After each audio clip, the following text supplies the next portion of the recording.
MPs are still trying to shake off the lingering aftershocks of hearing gunshots outside their caucus door. But they've been poring over the new bill, the government's response to those tragedies. We brought in three of them for their thoughts. Erin O'Toole is a veteran and a Conservative parliamentary secretary. Peter Julian is NDP House Leader. Wayne Easter, public safety critic for the Liberals. Welcome to you all. Quick first look at this, Peter Julian. What do you think of the bill? Have they got the right balance between security and personal privacy, or do you see any blurring there? No, I wouldn't say it's a question of balance. I'd say that we have to look at preserving civil liberties at the same time as we look at improving public security. So it's not a question of balance, it's a question of two distinct elements that both have to be taken into consideration. Now, we're combing through the bill, as the NDP always does. I mean, we make sure we read line by line, word by word, and we are aware of each of the ramifications.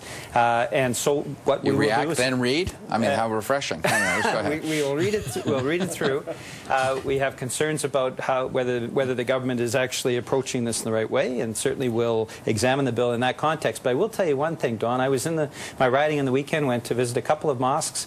There are mosques there that have concerns about occasionally when somebody's very disturbed that starts attending the mosque. The community wants to work with officials and public safety officials, and so far even though communities across the country have called out for that, resources haven't been allocated, and that really, I think, could be job one in terms of making sure any disturbed individual, there's a response to that person. I'm not sure I heard any of that in the bill, but Wayne Easter, your thoughts? I mean, the government's being called upon by police forces to give them new powers. There's talk about lowering the threshold for evidentiary evidence to detain somebody. There's talk about internet security being more aggressively monitored. What do you think in this bill is important? What needs to be done? Well, we're just poring over the bill as well, but I'm surprised on first blush at looking at the bill that there's no amendments to the criminal code, which I thought would probably have to be in place because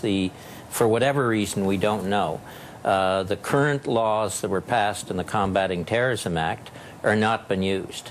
We know there's all kinds of authority in the Combating Terrorism Act under Section 83181 for those that leave or attempted to leave Canada and participate in terrorist activities abroad. They can be charged with an offence up to 10 to 14 years. I'll not get into the detail, but that authority is supposed to be there now, but charges haven't been laid. Why not?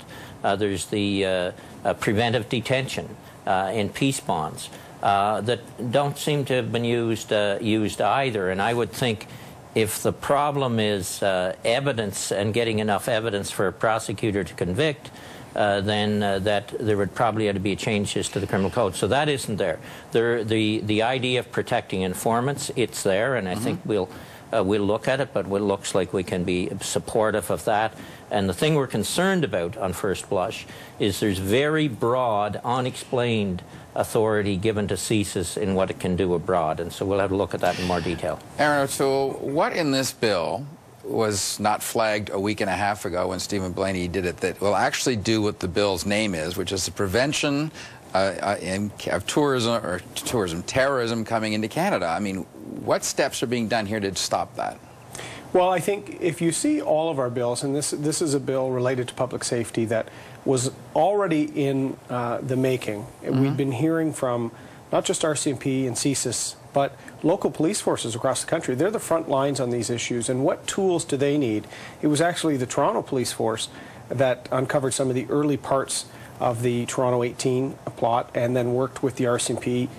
There was the Via Rail plot. So we've seen radicalization evolve, and we've seen people traveling abroad for terror training, as Wayne alluded to. So that was in our last act. Now we're seeing, with some of the incidents from last week, certainly, the internet being used as a tool to potentially replace the traveling for training. Yeah. You know, I think we're going to see more and more of this online radicalization. So I think each bill has been a careful attempt to balance focusing on detaining people that present a risk and the evidentiary burden to do that, which will include the internet.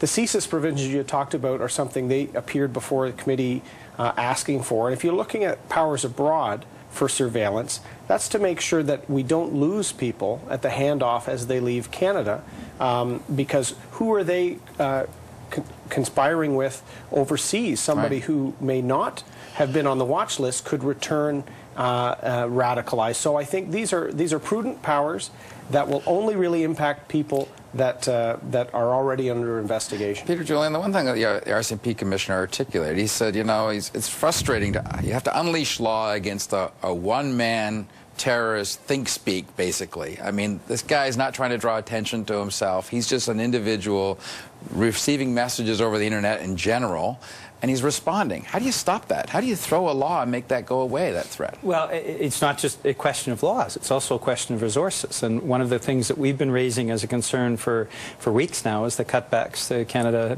Border Service Agency, where about half of their intelligence capacity was cut back. So at the point where the government is saying there's concerns about people coming back to Canada, we actually at the same time cut back on the funding allocated to CBSA to catch those particular individuals coming back. So there is a concern around resources. There's also existing laws that can be used that aren't necessarily being used. And so for the government to say we need new legislation, we're prepared to certainly look at that legislation and certainly prepared to listen to their reasons. But there seems to be other concerns. Communities across the country that are looking for resources and certainly cutbacks in some key areas that probably were not appropriate. I want to move along because how do you fight ghosts? I mean, that's what you're doing here with these terrorists that sort of come out of the air and run over a soldier or shoot someone without any hint that they're going to do that. Wayne Easter, how do you legislate against those people?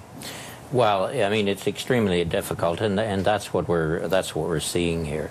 I just want to come back to Aaron's point that he made in terms of CSIS needing greater authority abroad to follow individuals abroad, etc.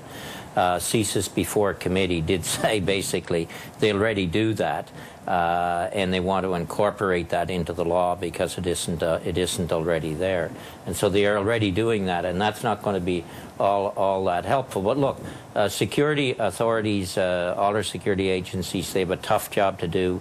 You only hear about the incidents that they miss.